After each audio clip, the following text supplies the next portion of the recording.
ازيكم عاملين ايه؟ يا رب تكونوا بخير. رمضان كريم وكل سنه وانتم طيبين.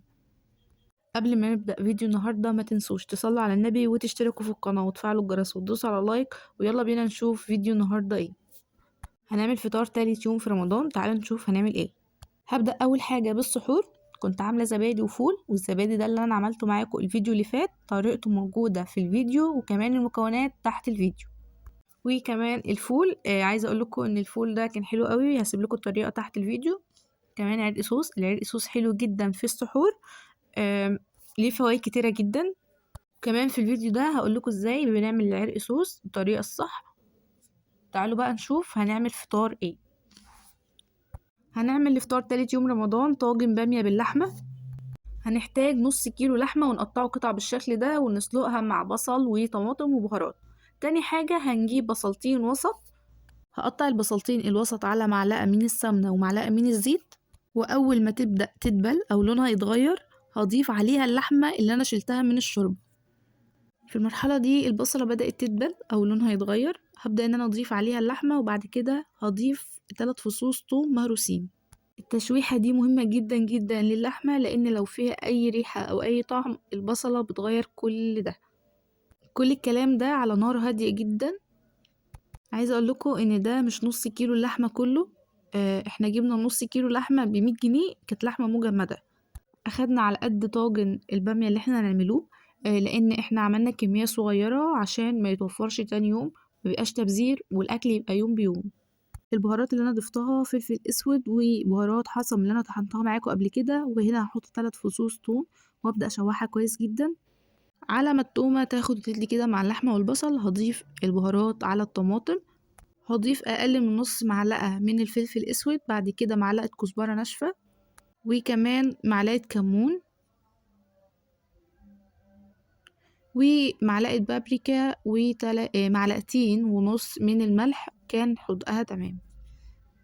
البصلة بدأ لونها يتغير تماما هضيف عليها الطماطم وهقلبها كويس جدا عشان البهارات الموجودة عليها. اول ما تبدا تستوي كويس هضيف عليها ميه وهضيف عليها الباميه كانت متفرزه ومستويه كمان. وبعد كده هتستوي كويس قوي مع الباميه واحطها في طاجن بايركس او فخار او صينيه وادخلها الفرن، وتكون على نار هاديه من فوق ومن تحت. بعد كده هعمل الجلاش محشي كنافه. ما هو احنا لازم ندخل اي حاجه فيها كنافه يعني. هعمل لكم انواع كتيره جدا من الكنافه. اول حاجه هجيب كنافه واكسرها كويس قوي لان دي كانت مفرزه، فهحط عليها حوالي 3 معالق سمنه كبيره وابدا ان انا اقلبها كويس جدا لحد ما توصل باللون ده. هسيبها تبرد شويه صغيرين حوالي مثلا 5 دقايق عشان اضيف عليها المكسرات. واقول لكم كمان ايه اللي هيمسك الخلطه ديت معاكم في ورق الجلاش. احيانا لما بشوف محلات حلويات بيكون فيها جلاش محشي كنافه، فانا قررت ان انا اجرب معاكم الطريقه دي. انا مجرباها من زمان قوي فقررت ان انا اجربها معاكم المره دي. هنجيب بقى معلقتين من جوز الهند ومعلقتين من الزبيب، ولو حابين تزودوا الكميه او تضيفوا اضافات تانية زي السوداني او غيره تمام.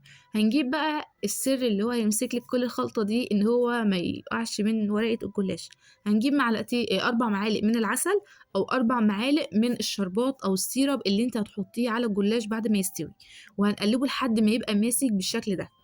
بعد كده هنجيب ورق الجلاش ونفردها كويس ونتأكد انها مش متقطعة، ونبدأ ان احنا نفرد فيها السمنة السايحة. بس نتأكد كويس جدا ان احنا مسيحين كل السمنة على الورقة من بره. بعد كده هنفرد فيها الخلطة بتاعت الكنافة ونتني الأطراف عشان مهمة جدا لأن ممكن تقع منها الخلطة، ونبرمها كويس جدا. أنا عملت لكم أحجام كتيرة قوي، عايزين تزودوا السمك عايزين تزودوا الطول على حسب ما انتوا حابين. أنا عملت لكم أشكال كتيرة جدا هحطها لكم في الصينية اهي، فاللي انتوا حابين تعملوه. انا عايزه اقول لكم ان دي كانت حلوه جدا. بعد بقى هطيبها على نار هاديه عشان تستوي كويس. وبعد كده هطلعها اول ما تطلع من الفرن يكون السيرب بتاعها دافي او بارد، وهي هتكون سخنه لسه وهنضيف عليها السيرب بسرعه، فهتبقى حلوه ومقرمشه معاكي وما فيهاش اي عيب بجد، ما كانتش مسكره قوي. تعالوا بقى نعمل العرق صوص. هنجيب العرق صوص ونحط عليه كربوناتو او بيكنج صودا، نسيبه من الصبح. هنعمل الصوبيا 4 كوبايات من الحليب عليهم باكت صوبيا، ولو انتوا حابين تضيفوا سكر. هنعمل بقى سلطة بابا غنوج او سلطة الطحينة بالبتنجان وجبنة وطماطم شويناها هنهرسها كده معاكم بدقة تبقى طعمها حلو قوي. طبعا هنقشرها الأول. ودي كان فطار تالت يوم من رمضان. كل سنة وانتم طيبين ودايما يا رب بخير ان شاء الله، ان شاء الله في احسن حال، ونطلع من رمضان كلنا مجبورون الخاطر بإذن الله.